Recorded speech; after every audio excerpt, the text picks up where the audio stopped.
आज जो टॉपिक हम डिस्कस करने वाले हैं उसका नाम है मुद्रा लोन। बहुत ही पॉपुलर प्रचलित नाम है मुद्रा लोन। बहुत से लोग इसके बारे में जानना चाहते हैं, सो आइए हम डिस्कस करते हैं। साल 2015 में 8 अप्रैल को प्रधानमंत्री श्री नरेंद्र भाई मोदी के द्वारा इसे लॉन्च किया गया था PMMY योजना के अंतर्गत। PMMY का मतलब है प्रधानमंत्री मुद्रा योजना। और बेसिकली हम मुद्रा को अगर समझें तो मुद्रा का मतलब है micro units development and refinance agency limited. इसके नाम से ही समझ में आ रहा है कि छोटी इकाइयां जो है उनके डेवलपमेंट के लिए, उनको फाइनेंस करने के लिए एक लिमिटेड एजेंसी खोली गई है, एक एजेंसी लिमिटेड बनाई गई है जो कि बैंक्स के थ्रू और NBFCs के थ्रू लोन करती है। यानी कि ये जो एजेंसी है खुद लोन नहीं बांटती है क्योंकि इसके पास इतना इंफ्रास्ट्रक्चर नहीं है, लेकिन ये हेल्प करती है बैंक्स को और NBFCs को कि वो छोटे छोटे इकाइयों को लोन्स दें। तो अंडर PMMY है, MSMEs को हेल्प करना है, आपके माइक्रो स्मॉल और मीडियम स्केल इंडस्ट्रीज जो हैं उनको हेल्प करना है। ये हेल्प करते हैं आपकी शुरुआत से, यानी कि आपको शुरू करना है, स्टार्टअप है, वह उसके लिए आपको पैसा चाहिए, आपको सस्टेन करना है, आपने शुरू कर लिया, उसके बाद कुछ दिनों बाद आपको और लोन की रिक्वायरमेंट है तो उसके लिए भी आपको लोन दिया जाएगा। आपको उसको बढ़ाने के लिए लोन चाहिए तो स्केल करने के लिए भी आपको लोन दिया जाएगा। तो इसी को अलग अलग नाम दिए गए हैं, अलग अलग लोन्स की कैटेगरीज बनाई गई हैं। जैसे कि शिशु, तो शिशु के अंतर्गत 50,000 तक का लोन दिया जाता है, किशोर में 5 लाख तक का लोन दिया जाता है और तरुण में 10 लाख तक का लोन दिया जाता है। तो हम नाम से भी समझ सकते हैं इनके कि शिशु यानी छोटा बच्चा, किशोर यानी थोड़ा सा किशोरावस्था में पहुंच गया है, बड़ा हो गया है, और तरुण यानी कि अब उसको डेवलप करना है। तो लोन इसमें 10 लाख तक दिया जाता है, मैक्सिमम लिमिट इसकी 10 लाख है। फाइनेंस मैंने जैसे भी आपको पहले भी बताया, कमर्शियल बैंक्स के थ्रू होता है, स्मॉल फाइनेंस बैंक के थ्रू होता है, रीजनल रूरल बैंक्स के थ्रू होता है, NBFCs में MFIs के थ्रू होता है, यानी माइक्रो फाइनेंस इंस्टीट्यूशन जो होते हैं उनके थ्रू होता है। एक पॉइंट इसमें बहुत इंपॉर्टेंट है कि इसमें कोई कोलेटरल रिक्वायर्ड नहीं होता, यानी कि कोई चीज आपको गिरवी करने की जरूरत नहीं है। आपके पास जमीन है कि नहीं है, आपके पास मकान है कि नहीं है, आपके पास कुछ चीज गिरवी रखने के लिए है कि नहीं है, कोई जरूरी नहीं है। अगर आपके पास एक प्लान है, आप कुछ काम खरीद शुरू करना चाहते हैं, तो आप इन बैंकों के पास पहुंचिए और आपको लोन मिलेगा। तो हम इसको थोड़ा समझ लेते हैं कि किस तरीके से ये मिलता है। एक तो टर्म लोन इसमें मिलता है और एक वर्किंग कैपिटल होता है। बेसिक डिफरेंस हम समझे। टर्म लोन वो लोन है जो कि एक मुश्त पैसा आपको किसी चीज को खरीदने के लिए चाहिए, किसी चीज में लगाने के लिए चाहिए। मान लीजिए कि आपको किसी प्लांट में पैसा लगाना है, कोई मशीन खरीदनी है, कोई गाड़ी खरीदनी है, या आप छोटे किराने की दुकान खड़ी कर रहे हैं तो उसमें फर्नीचर लगाना है, तो ये टर्म लोन में आएंगे जहाँ पे एक मुश्त पैसा देना है। वर्किंग कैपिटल वो होती है जो महीने के महीने आपका खर्चा आने वाला है, यानी कि आपने काम तो शुरू कर लिया, लेकिन आपका माल बिकने और उससे कमाई होने के बीच में जो नकद का संकट होता है उसे वर्किंग कैपिटल रिक्वायरमेंट कहा जाता है। तो आपको एक तो इसमें इस लोन्स, मुद्रा लोन्स के अंतर्गत टर्म लोन के लिए पैसा मिलेगा, यानी कि एक मुश्त अमाउंट, और महीने के महीने जो खर्चा होता है उसके लिए भी एक आपको अमाउंट मिलता है। ये जो वर्किंग कैपिटल रिक्वायरमेंट होती है, वर्किंग कैपिटल का अमाउंट जो होता है वो मुद्रा कार्ड के थ्रू मिलता है। यानी कि आपको एक ऐसा ATM डेबिट कार्ड मिल जाएगा जिसके थ्रू आप पैसा निकाल सकते हैं। महीने के महीने जब भी आपको रिक्वायरमेंट होती है उस अमाउंट को आप निकाल सकते हैं।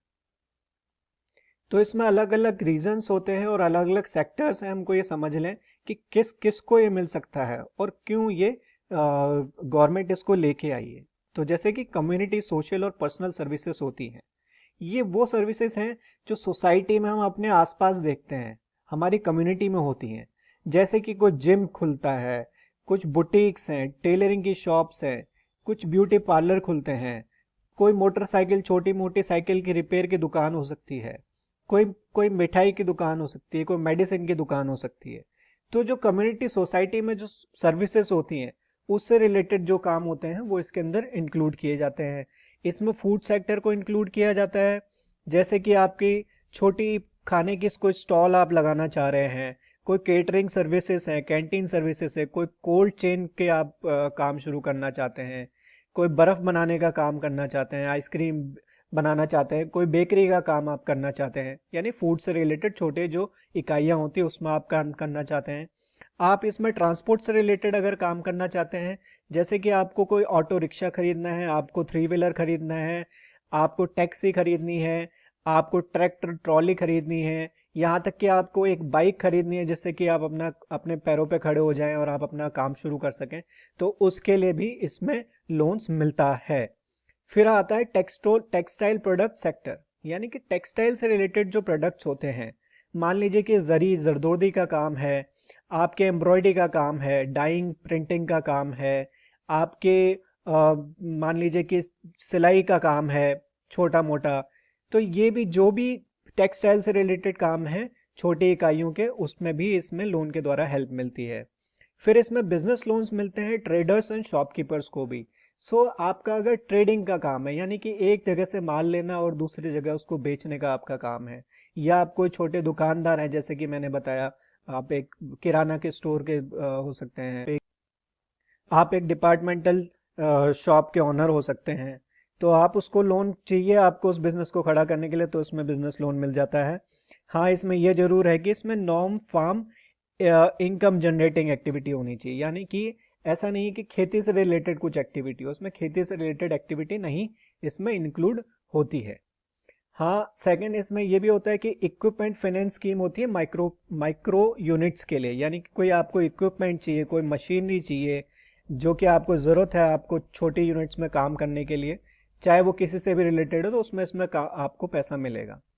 इसमें एग्रीकल्चर से रिलेटेड जो एलाइड एक्टिविटी होती हैं उसमें उनको इसमें इंक्लूड किया जाता है, यानी कि डायरेक्ट एग्रीकल्चर इसमें इंक्लूडेड नहीं है, लेकिन उसके अलावा जो एलाइड एक्टिविटीज हैं, चाहे वो मछली पालन उद्योग हो, चाहे वो मुर्गी पालन उद्योग हो, चाहे वो डेयरी आप खोलना चाहते हैं या मधुमक्खी पालन आप करना चाहते हैं, इस तरीके से आप जो भी काम करना चाहते हैं उसके लिए इसमें लोन आपको प्रोवाइड किया जाता है। एलिजिबिलिटी बहुत सिंपल है, आप भारतीय नागरिक होने चाहिए, 18 से 65 साल की आपकी उस उम्र होनी चाहिए, एक वैलिड आपके पास एड्रेस प्रूफ होना चाहिए, आधार, पासपोर्ट, आपका वोटर आईडी कुछ भी हो सकता है, और एक आईडी प्रूफ होना चाहिए जिसमें आपकी फोटो दिखे। इसका प्रोसेस बहुत सिंपल है, आप उस बैंक के पास जाइए जो आपको ये दे सकता है, उसके बाद जाने के बाद आपने प्रोजेक्ट के बारे में बताइए, एक बिजनेस डिटेल उसको दीजिए कि भैया मैं यहाँ से माल खरीदूंगा, यहाँ बेचूंगा, इतना उसमें मुनाफा कमाऊंगा और उस मुनाफे से मैं आपकी किस्तें चुकाऊंगा। ये सारी चीज़ें आपको एक बिजनेस प्लान देना पड़ेगा कि आप कैसे प्रॉफिट्स बनाएंगे इस काम को शुरू करने के बाद। आपको कैटेगराइज करना पड़ेगा कि आप शिशु में फॉल करते हैं, यानी कि आपको सिर्फ 50,000 तक के लोन चाहिए, या फिर आप तरुण में जाते हैं आपको 10 लाख तक का लोन चाहिए। तो इस तरीके से आपको अपने आप को कैटेगराइज करके उनके सामने बताना पड़ेगा। फिर आपको फॉर्म फिल करना पड़ेगा, अगर आपसे सेटिस्फाइड हैं बैंक वाले, वो कन्विंस्ड हैं कि आपको लोन मिल सकता है और आपका बिजनेस प्लान बहुत क्लियर है, तो वो आपको लोन दे देंगे। डॉक्यूमेंट्स बहुत सिंपल है, आपको आईडी एड्रेस प्रूफ चाहिए, 2 फोटोग्राफ चाहिए और प्रोजेक्ट प्लान चाहिए। मुद्रा लोन के टिप्स हैं, बहुत इंपॉर्टेंट है, नोट कर लीजिएगा कि आप सबसे पहली बात तो राइट लेंडर को अप्रोच करें। ध्यान रखिए, हर बैंक इसमें जरूरी नहीं है कि आपको लोन दे दे, हर रीजनल रूरल बैंक दे दे ये जरूरी नहीं है, हर आपको माइक्रो फाइनेंस इंस्टीट्यूट आपको लोन दे दे ये जरूरी नहीं है, हर एनबीएफसी हर कमर्शियल बैंक दे दे ये जरूरी नहीं है, क्योंकि उनकी भी कुछ कंडीशंस है गवर्नमेंट की, जिस कंडीशंस में उनको फॉलो करना पड़ता है, फॉलोअप करना पड़ता है, अगर वो होते हैं उस कंडीशन में तभी वो लोन देने के इस मुद्रा योजना के तहत लायक होते हैं। आपके पास एक क्लियर प्लान होना चाहिए, तो उस क्लियर प्लान को पहले से बना के रखें कि आपको कितना खर्चा कहाँ आने वाला है, किस लिए आपको पैसे की जरूरत है, उस पैसे का आप उपयोग कहाँ करेंगे, मुनाफा कैसे कमाएंगे और मुनाफे से कैसे किस्तों को या लोन को चुकाएंगे। आपका पास रिकॉर्ड अच्छा होना चाहिए, ऐसा नहीं कि आपने पहले भी कहीं लोन्स ले रखे हैं और उसमें आप डिफॉल्ट कर रहे हैं। सिविल स्कोर जनरली नहीं देखा जाता है, फिर भी सिविल स्कोर को सही होना इसमें ज़रूरी है, ताकि आपके डिफॉल्ट्स के बारे में पता लगे। किसी को ये नहीं लगना चाहिए, किसी भी बैंक को, कि आप इंटेंशनली इस लोन को गलत जगह उपयोग करना चाहते हैं। तो अगर ऐसा इंटेंशन उनको समझ में आएगी तो आपको लोन नहीं मिलेगा। तो दोस्तों आज के लिए थैंक यू। आप इसको लाइक कर दीजिए हमारी वीडियो को, अगर आपको अच्छा लगा हमें कमेंट में बताइए कि अगर आपको कुछ इसमें कमियां लगी तो वो कमियां क्या है, आप कुछ और जानना चाहते हैं तो हमें बताइए, हम आपको जवाब देंगे। और कोई भी लोन के बारे में पता करना हो या मुद्रा के बारे में ही कुछ पता करना हो, आपको बिजनेस प्लान बनाना हो, तो आप हमें कमेंट में बता सकते हैं। आप इसको ज़्यादा से ज़्यादा शेयर कर दीजिए ताकि आपके दोस्तों को, मित्रों को, रिश्तेदारों को, सबको इसके बारे में जानकारी हो और उनको भी अगर कोई रिक्वायरमेंट हो तो वो हमें अप्रोच कर सके। Thank you.